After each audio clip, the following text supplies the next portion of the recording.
All right, all right. Check, can you hear me? How we doing? How we doing?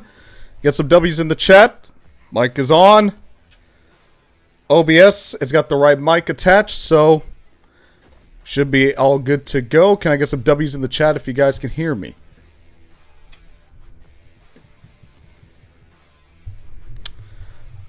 And if any of you want to know what kind of hat this is, I got a story for that. We'll get to that in just a moment.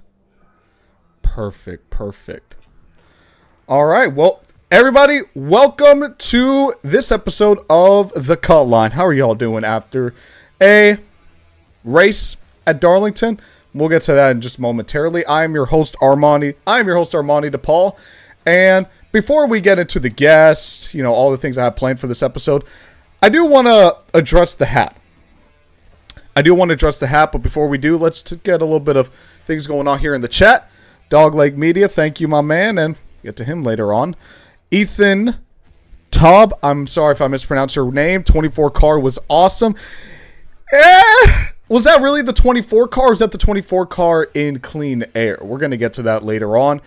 Owen Chabinski, shout out OJ. Yeah, we're working on that, buddy. So, the origins of this hat. So, I lost a bet back in 2019. It was where if Kevin Harvick, I basically bet that Harvick was going to miss the round of 12, or miss the round of 8. And if he made the round of 8, I had to buy a Brandon Jones hat. He went on to make the Final Four that year. So, yeah. That's a Brandon Jones hat. That's not a Blaney hat. That's not a Paul Menard hat. This is a Brandon Jones hat. And of course, because he won yesterday at Darlington, second win at Darlington, I figured might as well bust out the hat. But let's see what we got here in the chat. Christian S., who's here from Dogleg Media. We'll get to that in just a moment. Danny Alex, yo, what's going on, my man? Chris, bro, did not use the thumbnail. Chris, I'll get the thumbnail up in just a moment. Don't worry. Blue Cup, what are your thoughts on Blake Cook's 2017 Xfinity Series season? Did he make the playoffs that year? You know what? We need to get more than just my thoughts in. We saw it in the chat earlier. Again, shout out to a Christian 5. I believe I said Christian 5 or Christian S. I need to get glasses. But he asked, who's here from Dogleg Media? Let's not waste any more time. My man Matt from Dogleg Media is here. Matt, what's going on, man? Hey, what's going on, Armani? Thanks for having me on. Hey, thanks for coming on. What a race, and really just a weekend in general here at Darlington. I know the race was kind of slogged for the vast majority of it by William Byron, but, we're getting some people in the chat here. Got some Hamlin fans, Christian S. as well. So what are your thoughts just overall on the race? Yeah, you kind of said it. It was kind of a snoozer. It was classic NASCAR there for the first 2.5 stages.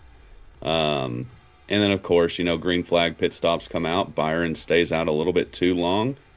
Thought that was going to be the end of it. And then all chaos broke out in typical NASCAR fashion. So, Yep, absolutely. Got some fans here in the chat for you, Danny, Alex. Recognizing you as well. Got some other guys here. Tyler Jones. Now I know why the DVP was so strict. Larson shouldn't be running hard enough to spin that close to the finish. Yeah, he couldn't gain any more spots either. By the time he was back out on the track, there wasn't enough laps for him to get anybody else that would have went out. I think he may have got past J.J. Yaley, and that was it. So, well, I think the main reason Larson went back on the track just to try to get more data for the Southern 500. I was actually talking with a friend, and he mentioned that because there was so much damage on the 5 car, that data would have been kind of useless.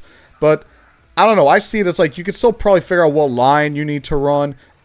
I imagine there's some useful data that they could have gotten from it because, like you mentioned, like they were going to make up maybe one spot. What do you think? Would there have been anything useful they could have gotten, or they literally just rode around to ride around? I don't know. I think Larson pretty much knows the line that he needs to run there, in my opinion. And the Southern 500, it's a day into night race. So, the track's going to be hotter. The front end's obviously not going to be bent all to shape. I don't know. I don't know what else you can get out of it. It was a cool paint scheme to see come back out there, but to kind of alter the finish like that, it didn't sit well with me for sure. Yeah, I can agree with that. And we'll get to more like the details of the finish and everything in just a moment. JJR for life. Shout out to you, my man. Always a mainstay here in the chat. This generation of fans don't like dominance. That's what makes Verstappen so popular in F1. I mean, when Byron won stage 2 at that point, I kind of wanted him to lead every lap. I'm like, if this race is going to be kind of mundane, I'd rather witness history at the end of the day. But that was my opinion. What are your thoughts? Yeah, I was actually saying that in my Discord server too. There was that small rain cell that came out, and I was like, just bring the rain. Just bring the rain. Let it be over. Let's see it happen. It's going to happen anyway. I don't want to see him lead all but 3 laps. Exactly. You know, let's just do the whole thing. So, yeah, I was kind of of the same opinion.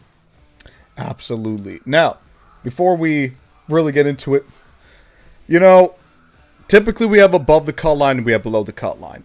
But there are some weeks where we're either going to have one above or one below, or really just one, or just one specifically. We're not going to have an above, we're not going to have a below.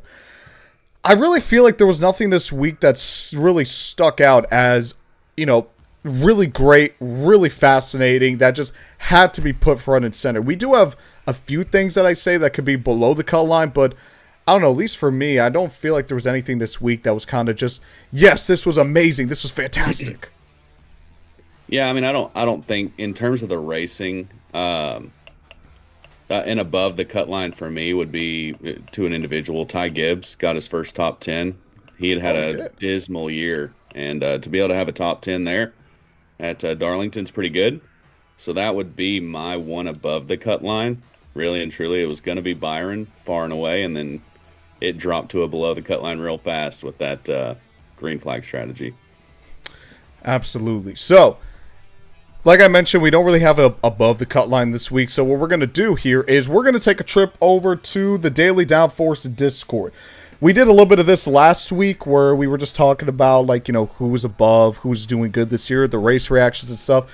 But what I wanted to do this week is I put it out there in the Daily Downforce Discord, talking about drop your favorite paint schemes for Throwback Weekend.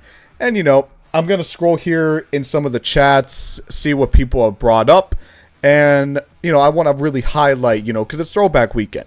Even though the Cup Series, especially the young guys, seem not really to care too much about Throwback Weekend nowadays, I still think it deserves its love. So, here we are on the Daily Downforce Discord. So what I've done here is, you can't really see it here because of the cropping, but we are in the Paint Schemes channel on the Daily Downforce Discord. And what we are going to do is we're just going to scroll through, you know, the paint scheme. We'll go through the chat, race reactions, and we'll just go through paint schemes that, you know, that I notice, and we'll just talk about, you know, our opinions on it. So, without any further ado, let's get into this. First up here, I mean, you got the Xfinity winner right here, Brandon Jones, throwing it back to Matt Kenseth. I believe this was the 2013 Matt Kenseth, and I like this paint scheme just as a paint scheme in and of itself. I think it's really good. I wish it did have the Home Depot rear quarter panel. I feel like if it had that, it really would have been a top tier paint scheme. But my only issue with this car is, I know 2013 was crazy enough 12 years ago, but I feel like with this car, it still feels too early. Like, I feel like a throwback needs to be at least 15 or plus years old to really to warrant a throwback. Like, I don't think Jeff Gordon's final ride, we'll probably see this later on, should have been a throwback, but I have my own opinions on that, just period, regardless of time. And I think this one is just a little too early. Matt, what are your thoughts? What are your thoughts on... We'll start off with the Brandon Jones paint scheme and your opinion on paint schemes as a whole. How old do you think a paint scheme needs to be to warrant a throwback? Yeah, I've actually got a pretty staunch opinion on this, close to yours, and it's not a very popular one, according to people in my Discord, but I think it should be 20 years before you should really bring one back. Chase Elliott kind of said it best. He's like, you know, if we keep doing it this way, they'll be throwing it back to me in 2018. So, yeah, I'm kind of with you. I think 15 years may even be a little too early. That Terry Labonte that Larson ran, that's about where it should start happening, I think. And that's just, you know, that's just my opinion. I can see that. I would prefer 20. Again, 15 for me is like, that'd be like the earliest I would like. But 20, I agree with you. I think that would be the sweet spot. Let's see what else we got here. Connor Hudson, Ellie Productions, Throwback Darlington. I actually watched his stream. I had a couple of my friends actually submit some paint schemes, so that was cool to see as well. Here's another one. The Christopher Bell tribute to Rick Furkel. This one, I don't know if you saw. I don't know if you saw Eric Esep's video on like the most sentimental throwbacks, like his throwback rankings from a couple days ago. But you know, I kind of like how we put Bells on this list because, you know, you see guys throw it back to their fathers or, you know, like a family member. And I'm not saying there's anything wrong with that. But throwing it back to a mentor, I kind of prefer that over throwing it back to like a family member because this is something unique, something we almost don't see too much. We see drivers throw it back to their family all the time, but very rarely do we see it throw back to like a mentor. Yeah, and I'm right there with you. I kind of had the exact same opinion of that. And I really did like Christopher Bell's. And I think a couple other guys, too, have done this exact same thing, throwing it back to a mentor like Bowman last year or 2 years ago, maybe. But, yeah, they've done a great job with that. The one thing that I can't stand, and I would love to get your opinion on it, and people who throw it back to non-NASCAR paint schemes, though, that like for instance Josh Berry's this week, it was a great paint scheme, but it just, you know, to NASCAR fans, none of us know who that is, right? Or at least the majority of us. And so I think mostly for the fans, we want to see a paint scheme that we can go back and watch a classic race and see that paint scheme ran.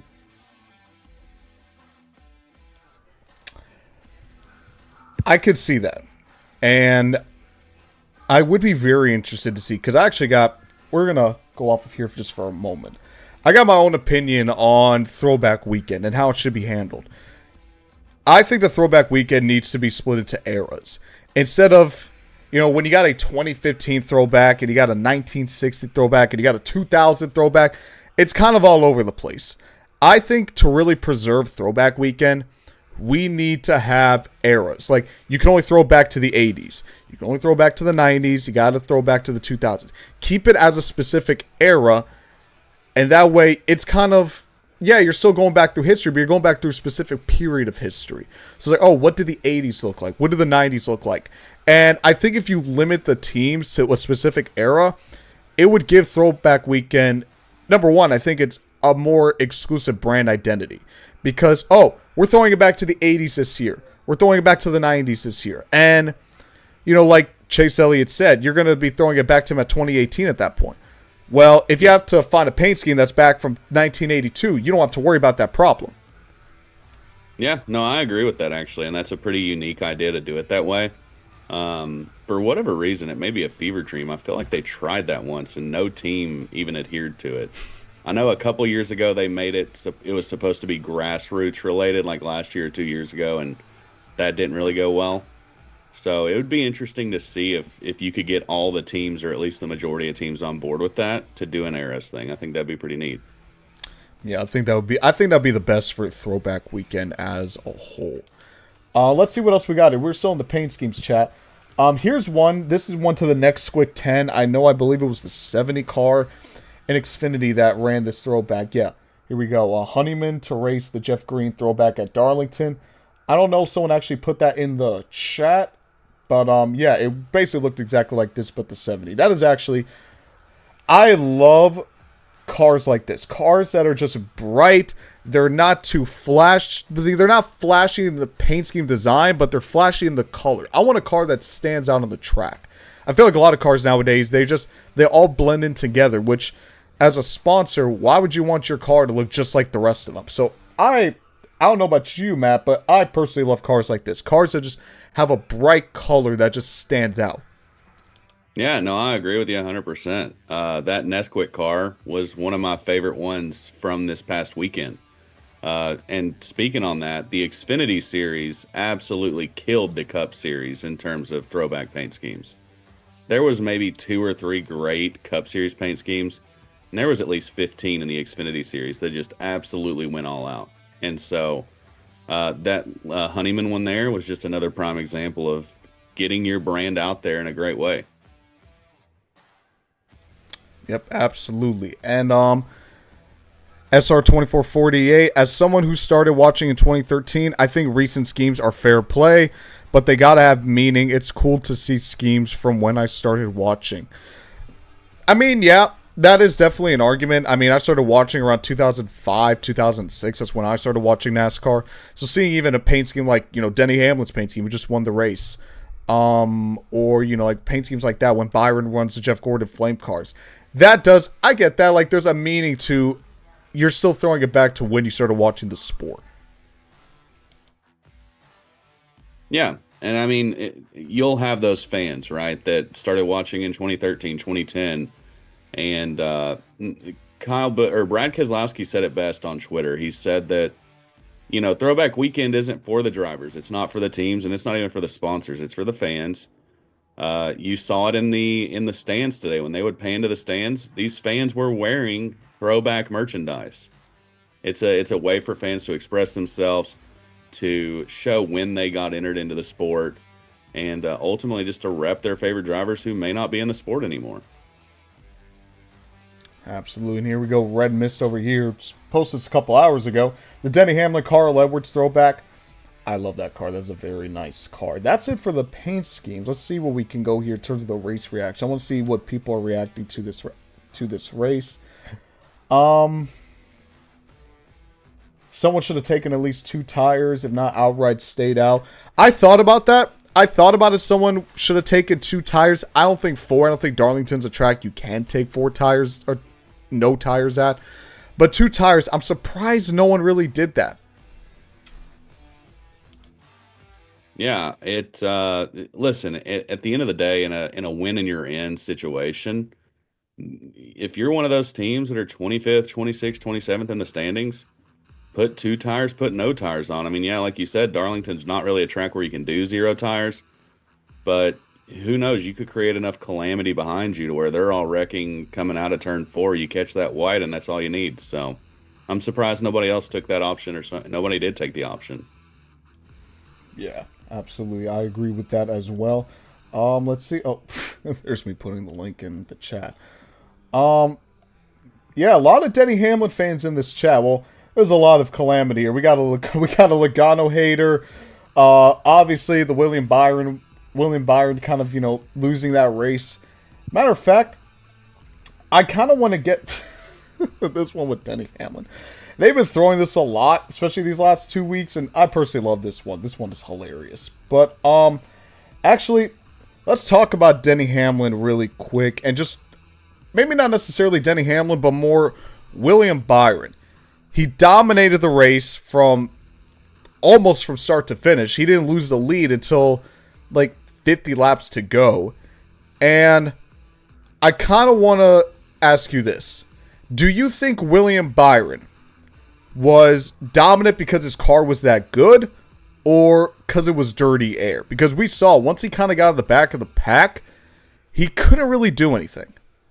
Yeah, no, you're 100% right. It was the clean air, for the most part. Obviously, it's a Hendrick car, so they've got speed. You couldn't put, a back marker car up there, even in clean air. They're not going to be able to do what he did. But, I mean, we saw it. Whenever Reddick got out there, it took him getting in lap traffic and using up his tires to get around those guys for Blaney to even be able to claw back. And you would see it on the restarts too. I mean, he would fire off and he'd be 3 seconds ahead after 3 laps, right? So it's more of a clean air issue, I think. Obviously, Goodyear can't do anything else about the tires. The tire fall off was phenomenal. But yeah, it's clean air, and the pole winner gets that luxury. So now let me ask you this question. And I kind of don't, like I mentioned it before, we're talking about the next gen car as a whole. I know this car has a lot of problems. No one is denying that. But I really do feel like we're starting to get to the point now with the next gen that, look, dominating races are going to happen. This is nothing new. We've seen this with the Gen 4, the Gen 5, the Gen 6. We've seen it obviously with the Gen 7. Darlington as a track itself has always been hard to pass, no matter what the car. But I really do feel like we're starting to overblow the next gen's issues to the point where anything that is perceived as bad or boring or anything, we're immediately saying it is exclusive to a next gen problem. So I want to ask you, obviously clean air is the king when it comes to racing, no matter NASCAR, F1, you name it. Do you think that this race would have played out differently with the Gen 6, the Gen 5, the Gen 4, you name it? Because in my opinion, I don't think the race would have been that much different if we went to a different generation of car. Yeah, I mean, you don't hear these fans complaining when they put on a heck of a show at Kansas or in Atlanta or Miami. You don't hear them complaining then. So it's only whenever there is this boring situation where a leader, is leading the entire race that they start calling on, oh, we need to put an end to the next gen car. We need more horsepower. It's classic NASCAR fans, and I'm one of them too. I thought this race was really bad, but what you can't do is you can't just find excuses for why it's bad. Some places it's just tough to pass. Some places, and listen, Darlington is being propped up too because they've had some incredible moments in recent years. But to your point, it's always been a tough track to pass at. You see the exact same thing at tracks like Pocono and Dover. It's just tough to pass at those places, and clean air will be king at those tracks. So it's all hunky dory. We love the next gen car when we go to a Kansas or an Atlanta. And we absolutely hate it when we're on a short track or a unique track like Phoenix or Darlington. That's just how it goes. Now, I do want to go here to a conversation that had it up early. Yep, so here we go. You mentioned it earlier with Chase Elliott, but I do want to ask a unique point about this. It's interesting because you mentioned it earlier how you got this quote here, and I listened to this whole thing where Chase Elliott, he was talking about kind of the issues with Throwback Weekend, and it wasn't even just Chase Elliott. Bubba Wallace was another driver who kind of said that Throwback Weekend, he feels like run its course, if you will. But you got drivers, like you mentioned, like Brad Keselowski, where he says that it's not meant for the drivers. It's meant for the fans. Obviously, you mentioned it before with the gear and everything. I do find it fascinating how it seems like the older generation and the newer generation, I feel like it digs deeper than that. There's, I don't want to say a deeper appreciation for the history of the sport, but in a weird way, that is the case. Do you see it that way as well? Do you think maybe there is a deeper thing where the older driver, or what do you just think just in general about the difference as to, the older driver's mentality for Throwback Weekend versus the newer driver's mentality for Throwback Weekend? Me personally, Armani, and I'm not a driver, so I don't know. But to me, I don't understand what an issue would be. Why a driver is saying that it's run its course.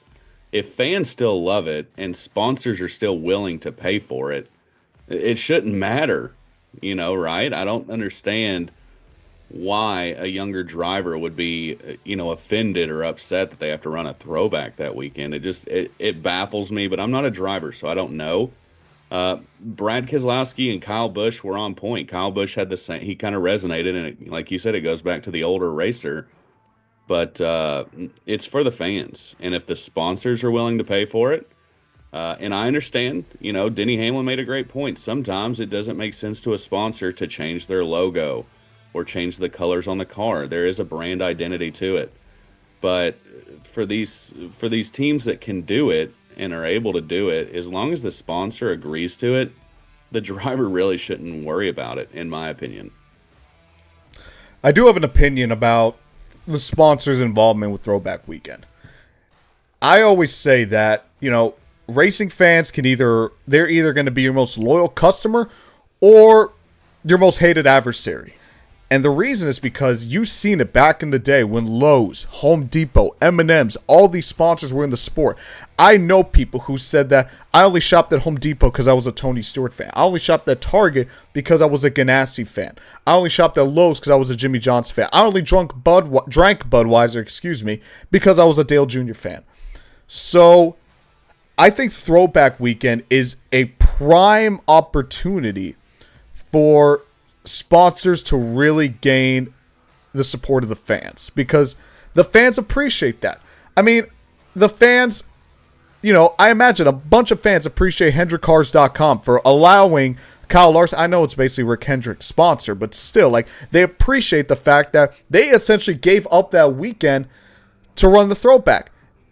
Or even Menards. I know it's not the correct colors, but fans would still appreciate the fact that, wow, you gave up your branding, you did this, you went that extra mile to get along with Throwback Weekend. That resonates more with fans. But when you even have a sponsor like Universe who says, yeah, we're going to take a Throwback, but we're going to turn it to our colors, that's going to turn fans away. And at least that would turn those potential consumers away. Or even, oh, we don't want to participate in Throwback Weekend because, it doesn't resonate with our branding and stuff like that. Well, fans don't like that. It's one weekend out of the year. Now, if you're a sponsor and that's the only race you sponsor for the year, then yeah, you probably don't want to participate. But if you're a sponsor that sponsors multiple races a year, it would resonate more with fans that, hey, you went along with the whole Throwback Weekend, and fans would be more appreciative, and that would translate to, hey, I'm going to check this sponsor out because, they went that extra mile, and not, teams or sponsors that kind of just say, yeah, no, because it makes it look like they don't care. And I always say this with, like, TV partners. If the TV partner doesn't care, why should I care? If the sponsors don't care, why should the fans care? So what's your thought about just, teams, sponsors, you name it, participating in Throwback Weekend? Yeah, and so I'm in sponsorship sales. That's what I do for a day job. And the biggest thing with this, kind of like what you said, if a sponsor participates and they do it well and they're into it and they promote it, it resonates with fans. And number two, if you put on a heck of a paint scheme, if it's just it's best of show, you're going to get TV time for it. Even if you're running 30th, you're going to get TV time for it. And at the end of the day, that's all the sponsor wants. They want the exposure. And if you have a banging Throwback paint scheme, you're getting clicks on social media, you're getting television time, you're getting guys taking pictures of the car at the track, you're getting maybe the old drivers talking about it on social media. And I agree to your point. If you're only going to sponsor one race a year, yeah, you probably don't want to play along because it's your one bet. And if you're only sponsoring one race a year, you really don't have a huge budget anyway. But yeah, if you're sponsoring multiple races a year, lean into it, play along. You're going to get your social impressions. You're going to get more TV time because you are a Throwback paint scheme. And it's an all around better idea to do it. And there are sponsors that I've went back and looked at who they are because of these Throwback paint schemes. Prime example, the Kyle Sieg, Ricky Rudd Throwback. I went to Google and searched them out. I was like, man, this is an awesome paint scheme. And so to your point, that's 100% right.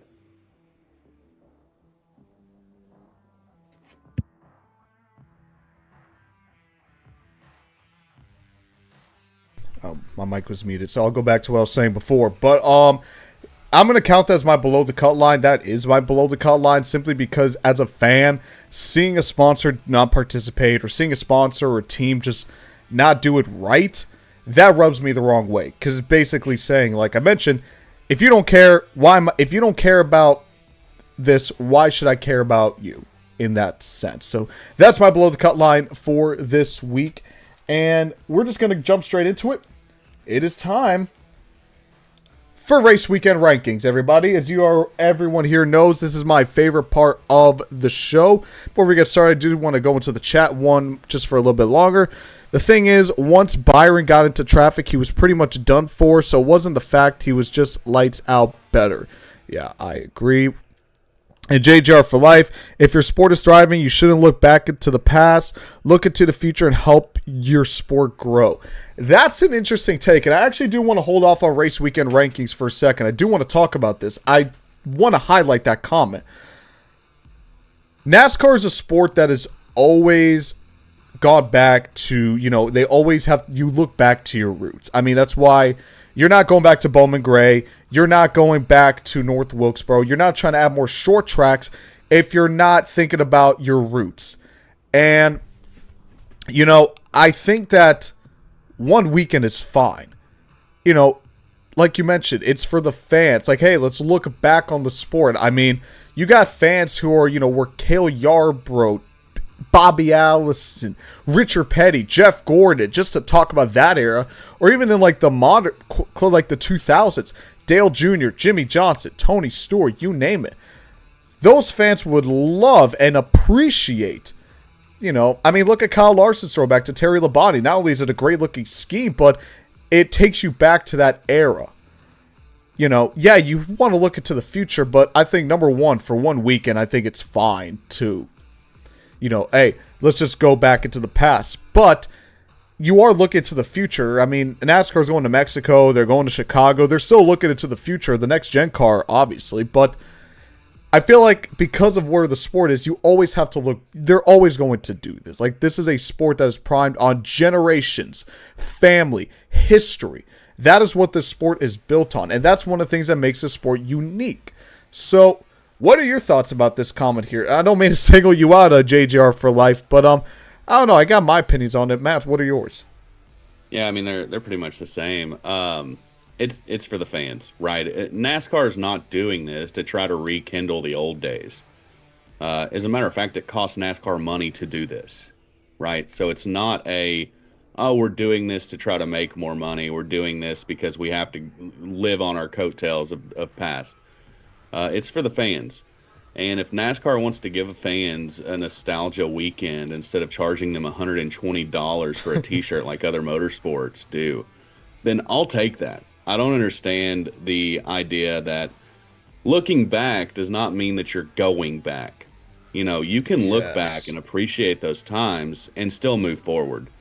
In NASCAR, it is by far and away the number one sport on this planet for fans, without a doubt. Agreed. All right. It's kind of hard. My opinion, it's kind of hard to argue that. But, yeah, so I kind of wanted to just, you know, hold off on race weekend rankings just for a minute because that comment really just stuck out. But, hey, JGR for life. I mean, I'm not saying you're wrong, but, again, I like these comments. One that really gets us thinking, gets us talking. Because, again, you know, like to interact with the chat and everything.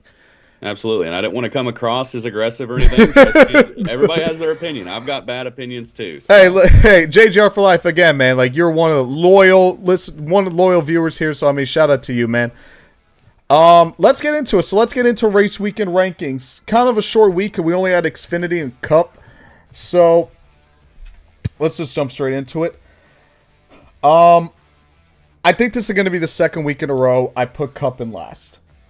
And, you know, when you have a race where William Byron, there was a real possibility he was going to lead every lap. And, you know, it wasn't like, you know, Reddick had a chance, Bell had a chance, Logano had a chance. But more times than not, Byron, you know, once it was like 5 laps into a run, Byron was gone. He was like 5, 7 seconds ahead.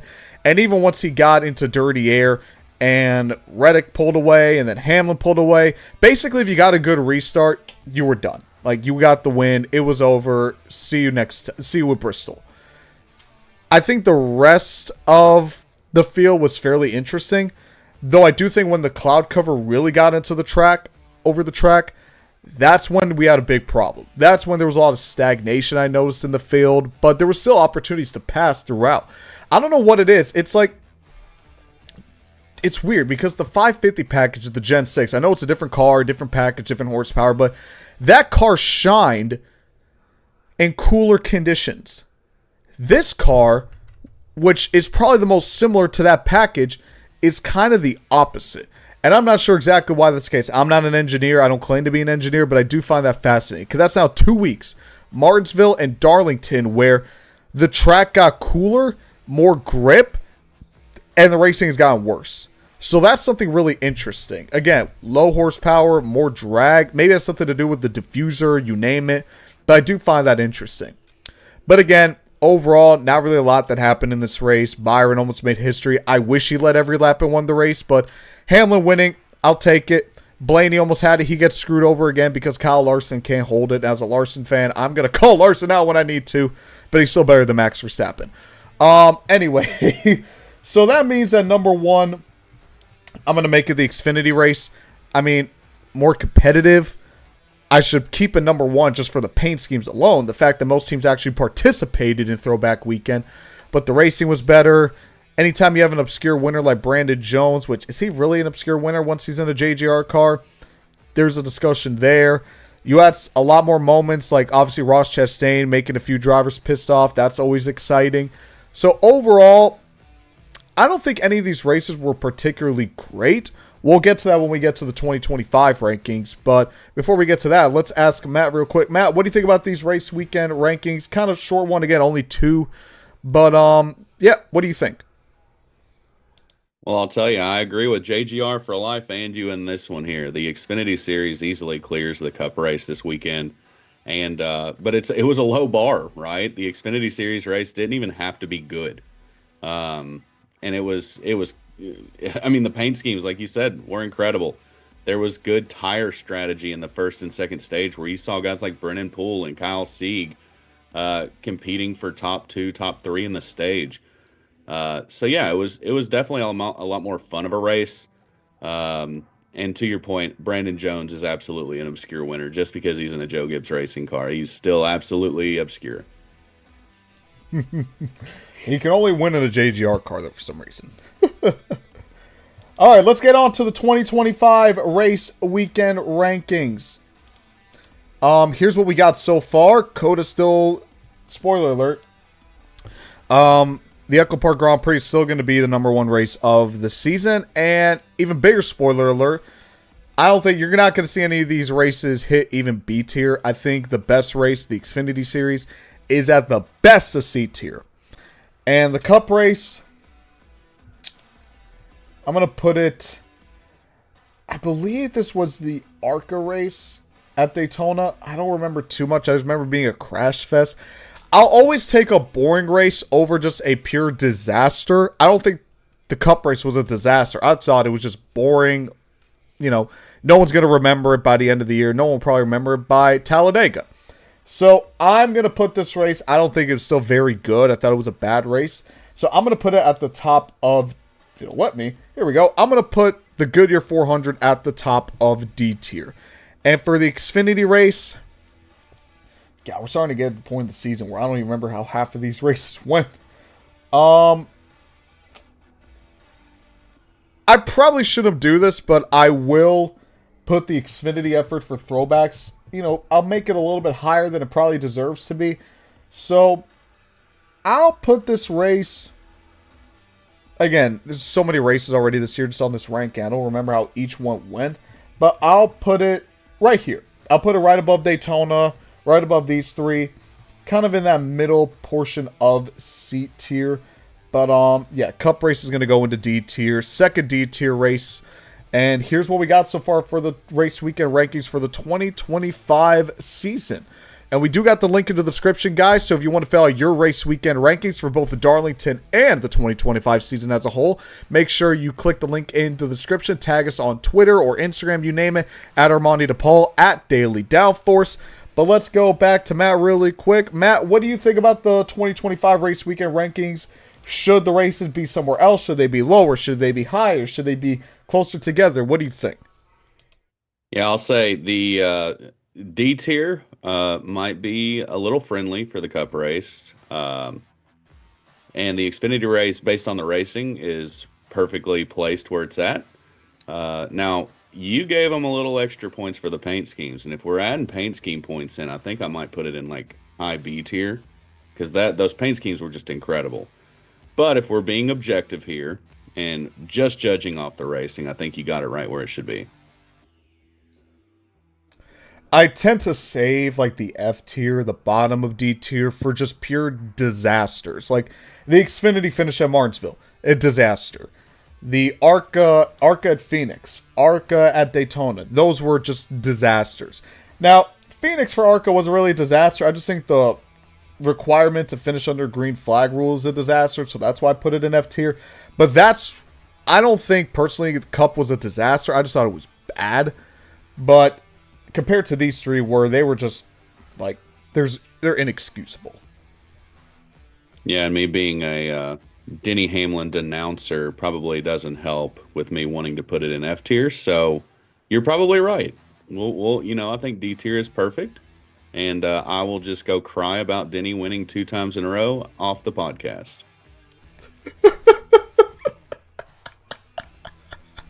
That's not been a good 2 weeks for you, has it? Well, no, not. It's not been a great 2 weeks, but it's not been the worst. I love seeing Progressive get a win. That was cool.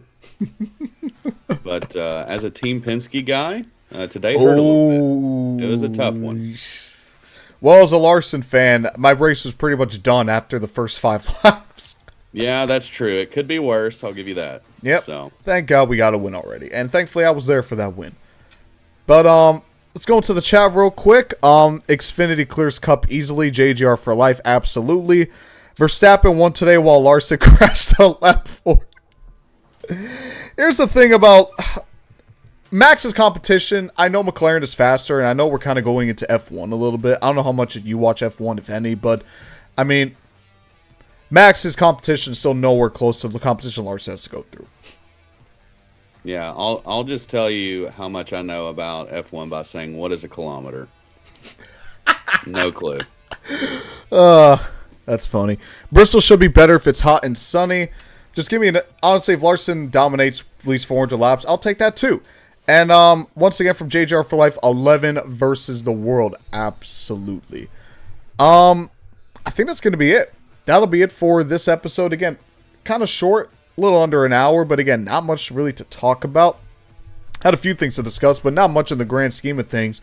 Before we go, everybody, y'all know what to do. You guys see on Matt's, see, we could go here. So it would be, one of these days I'm going to get it right. Yep, you see, that's where Matt's pointing down.